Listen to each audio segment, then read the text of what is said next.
নতুন এবং উন্নত সফেদ, এতে আছে স্মার্ট সায়েন্সের শক্তি। স্মার্ট সায়েন্সের শক্তি মানে দাগ দূর করে, জামা কাপড়কে রাখে সুগন্ধময়।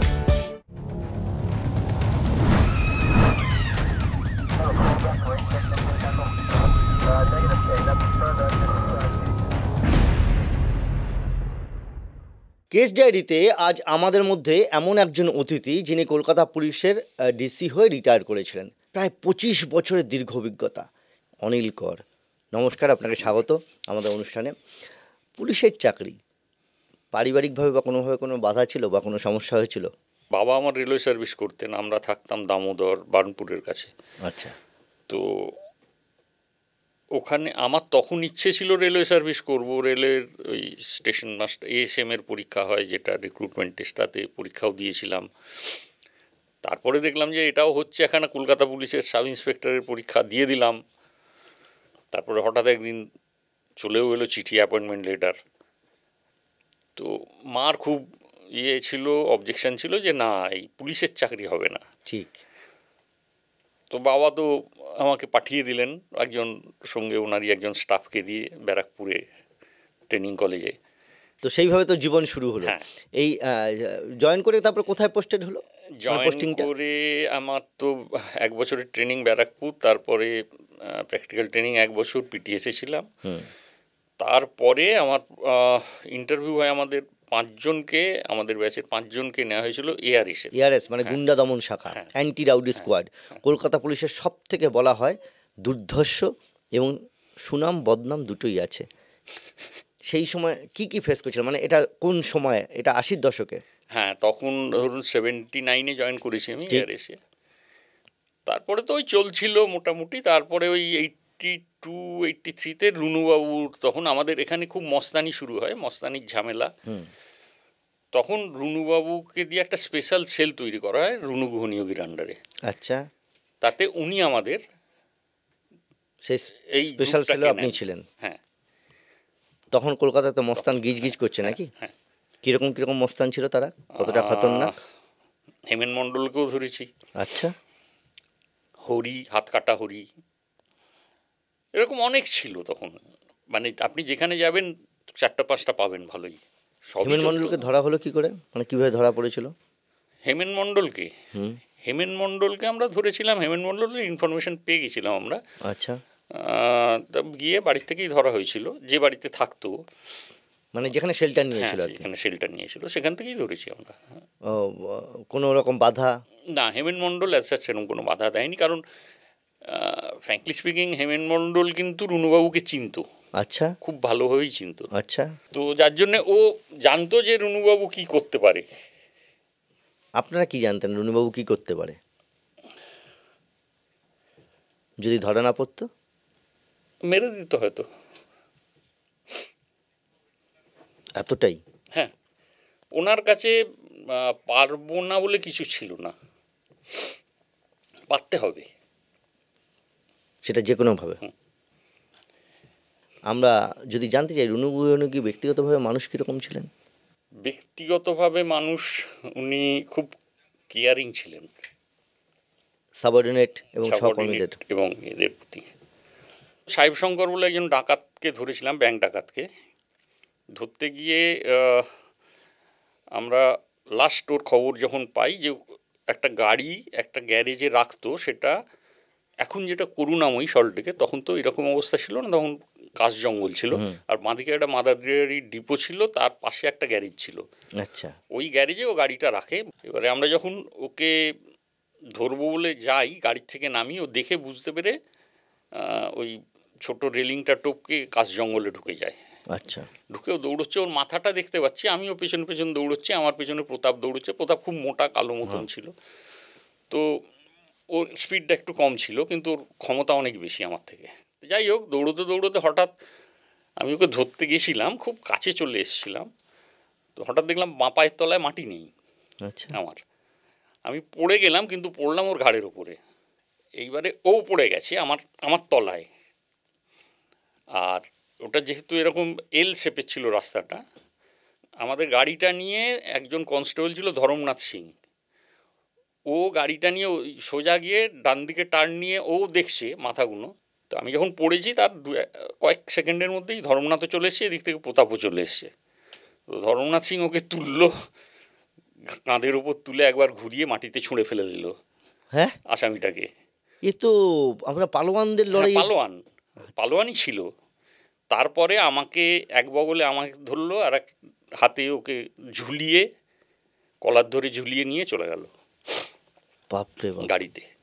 এবারে আমার তো পা ভেঙে গেছে, আমি কাতরাচ্ছি অফিসে শুয়ে। তো রুনুবাবুর কোয়ার্টার তো ওপরেই ছিল লালবাজারে। উনি নেমে এলেন, নেমে এসে তারপরে ওনার গাড়ি করে বের করে আমাকে নিয়ে গেলেন হসপিটালে। গিয়ে এক্স রে হলো, প্লাস্টার হলো, করে ফিরে এলো। ফিরে আসার পর দেখি আমি লালবাজারে একটা সাদা অ্যাম্বাসেডার গাড়ি দাঁড়িয়ে আছে, একজন কনস্টেবল রয়েছে। আমাকে ওই গাড়িতে তুলে দিয়ে বললো বাড়ি চলে যা। সব কিছু অ্যারেঞ্জমেন্ট উনি নিজেই করছেন। এই রুনুবাবুর এত কথা বলছেন, রুনুবাবু সম্পর্কে তো আরও অনেক কিছু শুনে আমাকে নাকি অনেকবার মারার চেষ্টা হয়েছিল। হ্যাঁ, এটা আমার চাকরি জীবনে হয়নি, আমার আগে ঘটেছিল। আমি শুনেছি আমার সিনিয়র যারা আছেন তাদের কাছ থেকে। কি কি হয়েছে একটু? একবার হয়েছিল ওই বো স্ট্রিটে একটা বিয়েবাড়িতে গিয়েছিলেন, সেখানে হঠাৎ একজন সামনে চলে আসে চাদর গায়ে দিয়ে, শীতকালে 9mm পিস্তল বের করে গুলি চালায়, কিন্তু বুলেটটা আটকে যায় কোনো কারণে, বুলেট ফায়ার হয়নি, বেঁচে গেলেন। হ্যাঁ বেঁচে গেলেন। আর একবার হয়েছিল, ওনার কোয়ার্টারটা ছিল লালবাজার সেন্ট্রাল লকআপের ওপরে দোতলায়। পেছনের গলি থেকে ওনার বারান্দাখানা গ্রেনেড ছোঁড়া হয়েছিল, গ্রেনেড ফাটেনি, সেবারও বেঁচে গেলেন। একবার হয়েছিল ওনার গাড়ির পেছনে বোম মারা হয়েছিল, পেছনের ডিকি উড়ে গেছিল, ওনার কিছু হয়নি, উনি সামনে বসতেন, মানে অ্যাম্বাসেডার। এরকম অনেক ঘটনা শুনেছি আমি এগুলো। সেই সময় 80-র দশকে তো কলকাতায় যেমন আপনি বললেন যে মস্তানদের একটা রাজত্ব তৈরি হয়েছিল এবং তাদের ধরার জন্য স্পেশাল সেল, সেই সময় তো প্রচুর ডাকাতিও হচ্ছিল। হ্যাঁ, সাবসিকুয়েন্টলি এই মস্তানরা মোটামুটি ধরা পড়ে কিছুটা যখন কমে যায়, তখন আমরা ডাকাতি ডিটেকশনের দিকে নজর দিলাম। তো সেই সময় ডাকাতদের ধরার কোনো ঘটনা আছে সেই সময়? তুষার বা এরকম কোনো একজন?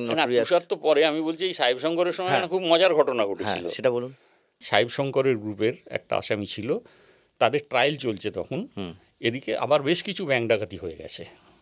একদিন এরকম আমার অন্য একটা ট্রায়াল চলছিল, আমি আলিপুর জজ কোর্টে গিয়েছিলাম, সেখানে একটা চায়ের দোকান ছিল, আমরা চা ফা খেতাম ওখানে, এখনো আছে সেই দোকান। হ্যাঁ, এবারে আসামিদের যারা নিয়ে যায় আরএফের সিপাহীরা, ওরাও আসামিরা চা খেতে চায়, ওরাও নিয়ে যায় ওখানে।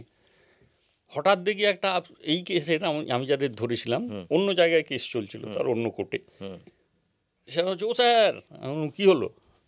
বলছে চা খাওয়াবেন? আয় চা খা। ওদের সিপাহীকে বললাম, নিয়ে এলো, ওদের সবাইকে চা ফা খাওয়ালাম।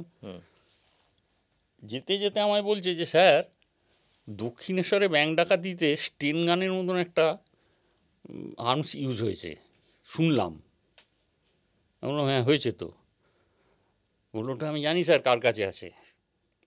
তো আমি বললাম কার কাছে? বললো যে স্যার তুষার হালদারের কাছে আছে এরকম একটা আর্মস ওদের গ্রুপে। আচ্ছা, তুষার হালদারকে কোথায় পাবো? বললো সে জানি না স্যার, তবে পিন্টু বলে একটা ছেলে আছে, ওর মদের ঠেক আছে উল্টোডাঙা 9 নম্বর বাস স্ট্যান্ডের পেছনে, ওইখানেও মদ খেতে আসে। আচ্ছা, গেলাম, গিয়ে পিন্টুকে তুললাম। এ বলছে কী হলো স্যার, আমি তো মদ বিক্রি করি, আমাকে আপনারা কেন তুলছেন? তখনকার ক্রিমিনালরা আবার এটা জানতো কে কাকে তুলবে। হ্যাঁ, তা আমি বললাম যে তোকে তুলেছি, তোর কাছে কেউ আসে ঠাসে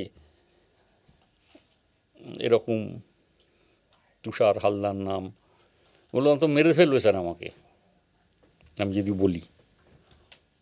আমি কী হয়েছে বল? বললো স্যার তুষার হালদার কোথায় থাকে আমি জানি না, তুষার হালদার আসে আমার কাছে, ওর সঙ্গে আর একটা ছেলে আসে মেজকা বলে, ওকে আমি চিনি, ও থাকে মধ্যমগ্রামের ওই দিকে।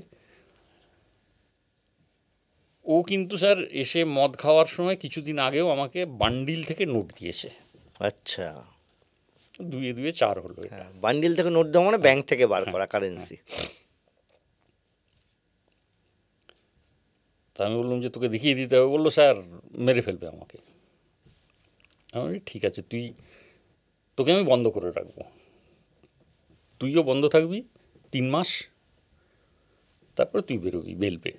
মানে আলটিমেটলি ওকে একটা সিকিউরিটি দেওয়া, পুলিশের কাছে থাকলে সিকিউর যেটা বলা হয়, মানে ও জেলে আছে। হ্যাঁ, যদিও খবর দিত তাহলে তো জেলে থাকতো না, তাহলে তো বাইরে থাকতো। ঠিক।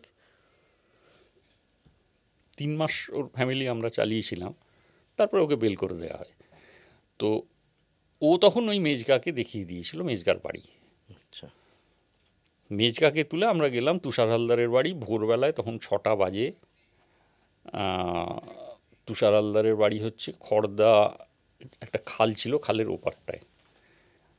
তো গিয়ে দেখলাম নেই বাড়িতে কেউ। ওর মা বাবাকে জিজ্ঞেস করা হলো, ওনারা বললেন যে ও তো শ্বশুর বাড়ি আছে। শ্বশুর বাড়ি কোথায়? বেলঘরিয়া। তখন 7টা 7:30 বাজে ভোর। হ্যাঁ, বেলঘরিয়ায় গেলাম। বেলঘরিয়ায় গিয়ে দেখলাম দোতলা বাড়ি, বিশাল পাঁচিল ঘেরা। তো দোতলার উপরে একটা ঘর, ওর শ্বশুর মশাই বললেন যে ওই ঘরে আছে। গেলাম, গিয়ে দরজা নক করলাম, দেখলাম গেঞ্জি পরে পায়জামা পরে বেরিয়ে এলো। বেরিয়ে এসে প্রথম কথা বললো, আপনারা এসে গেছেন, চলুন যাচ্ছি। বলে একটা পাঞ্জাবি পরলো, বউকে বললো আমার কবে ফিরবো জানি না, যাচ্ছি। তো ওকে নিয়ে আমরা এলাম। এসে ঢুকে বসে আমি ওকে বলছি যে কটা কী করেছিস বল। বলে আমি ওকে একটু ভয় দেখানোর চেষ্টা করছি যে এখানে সাহেব শঙ্করও 5খানা ব্যাংক ডাকাতি করে বলে গেছে। কিন্তু ওর উত্তর হলো প্রথম যে একটা সিগারেট দেবেন। এতটাই কুল। ওর একটা সিগারেট দিলাম, সিগারেটটা ধরালো, ধরিয়ে বলো স্যার কে সাহেব শঙ্কর? আমি চিনি না, 5টা নাকি কটা ব্যাংক ডাকাতি করেছে, আমি 13টা ব্যাংক ডাকাতি করেছি। আমি ভাবছি মিথ্যে কথা বলছে। আপনারাও জানতেন না? না। বলে তখনও আমি বললাম যে লিখে দিতে পারবি কোথায় কোথায় করেছিস? কাগজ দিন। কাগজ কলম দিলাম, লিখতে শুরু করলো। প্রথম করেছে বেলঘরিয়ায় ব্যাংক ডাকাতি ইন দ্য ইয়ার 78, সেটা থেকে শুরু দিয়ে শেষ পর্যন্ত লিখলো। আচ্ছা, এই কথা বলতে বলতে আবার একটা ফিরে যায় আরেকটা জায়গায়। আপনি বলছিলেন যে এই যে উল্টোডাঙায় যে মদ বিক্রি করতো পিন্টু, যাকে আপনারা তুলে নিয়ে 3 মাস তাকে জেল খাটিয়েছিলেন জাস্ট তাকে বাঁচানোর জন্য। তাকে বাঁচালেন, ঠিক আছে, সে বিপদে পড়ে না। 3 মাস ধরে তার পরিবারকে চালিয়েছিলেন আপনি বলছিলেন। পরিবারকে চালানো মানে? আমরাই চালিয়েছি। কীভাবে সেটা হয়? আমাদের একটা ফান্ড থাকে, সোর্স মানি, সেটা থেকেই ওকে দেওয়া হয়েছিল। এই মানসিকতাকে কলকাতা পুলিশের চিরকাল যে এই ধরনের যারা হেল্প করবে, ক্রিমিনাল হলে, পিন্টু তো আসলে ক্রিমিনাল একজন। হ্যাঁ, আমার মনে হয় এটা এখনও আছে। অনেক সময় নাকি 2 পুলিশ অফিসারের রেষারেষিতে একজনের সোর্স আরেকজন ধরে ফেলতে, এরকম ঘটনা ঘটেছে। দেখুন, সেটা খুব রেয়ার। তবে রুনুবাবুর একটা কথা আমার মনে আছে এখনও, যে সোর্স যদি বলে দেয় যে তুমি অমুক অফিসারের সোর্স, তাহলে সে সোর্স নয়। আর কী কী শিখেছিলেন এই সোর্স সম্পর্কে রুনুবাবুর কাছ থেকে? অনেক কিছু, যাই হোক জানুন, একটা দুটো উদাহরণ তো বলুন। তারপরে আর একটা কথা উনি বলতেন যে দেখ, পুলিশের কাজ যদি ঠিকঠাক করতে হয় তাহলে অনেক সময় আইনি কাজটা বেআইনিভাবে করে নিতে হয়। কীরকম? ধরুন একটা উইটনেস আপনি পাচ্ছেন না একটা জায়গার, সেই উইটনেসকে পেতে গেলে আপনাকে কাউকে একটু চমকাতে হবে। আপনি চমকে সেখানে উইটনেসটাকে নিয়ে এলেন। আচ্ছা, এই চমকানোর কথা বলছেন। এইটা তো আপনার কাজ নয়। এই যে চমকানোর কথা বললেন, কলকাতা পুলিশের গুন্ডা দমন শাখা, এদের নাকি চমকানোর একটা স্পেশালিটি থাকে। সেরকম কোনো নেই। কীরকম হতো? দেখুন, থাকে তো অনেক, করতে তো অনেক কিছুই হয়। কষ্টকর, যে ভাঙছে না তাকে তো একটু ভাঙতে হবেই। সে ভাঙার জন্য কী কী ব্যবস্থা থাকতো শুনেছি, নাকি বস্তায় মুড়িয়ে? না না না, ও সমস্ত গল্প বলে লাভ নেই। পরিষ্কার একটা স্ট্রেসের ভেতরে রাখা হয় ওদের। আচ্ছা, প্রচণ্ড একটা স্ট্রেস, ফিজিক্যাল স্ট্রেসও হয় তাতে। ঝুলিয়ে টুলিয়ে অল্প না, সেরকম ঝোলানোর তো দরকার হয় না। আচ্ছা, স্ট্রেস বসেও দেওয়া যায়। আচ্ছা, বসিয়েও দেওয়া যায়। কীরকম ভাবে? সে ঠিক আছে, ছেড়ে দিন না, সেটা না হয় নাই বললাম। আচ্ছা, নতুন এবং উন্নত সফেদ, এতে আছে স্মার্ট জাইন্সের শক্তি। স্মার্ট জাইন্সের শক্তি মানে দাগ দূর করে, জামা কাপড়কে রাখে সুগন্ধময়।